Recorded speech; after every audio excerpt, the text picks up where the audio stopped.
m'appelle Cynthia, élève de première en cuisine, et je vais vous présenter Enzo qui va vous faire une recette de crémie de luxe pour les potatoes.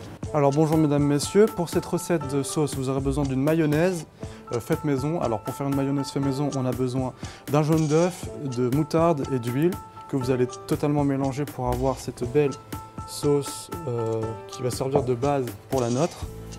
D'échalotes coupées finement, donc comme on dit ciselées.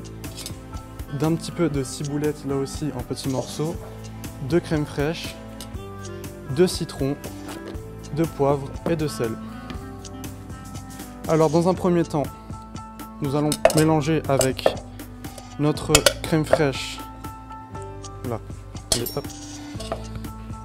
Notre crème fraîche. Alors dans un premier temps, nous allons prendre 2 cuillères à soupe de crème fraîche que nous allons mélanger avec un petit peu de moutarde, de mayonnaise, pardon. Alors 3 cuillères à soupe de mayonnaise, c'est pour moi la meilleure quantité à mettre. Bien évidemment, si vous préférez avec un peu plus de mayonnaise, c'est votre choix. Nous allons mettre avec ça l'entièreté de notre échalote. Alors vous ne prenez qu'une seule échalote, c'est très important. Sinon ça en fera trop et on sentira trop l'échalote. La ciboulette, c'est à peu près la même chose. C'est une seule, un petit peu de ciboulette. Vous pouvez en rajouter plus si vous préférez.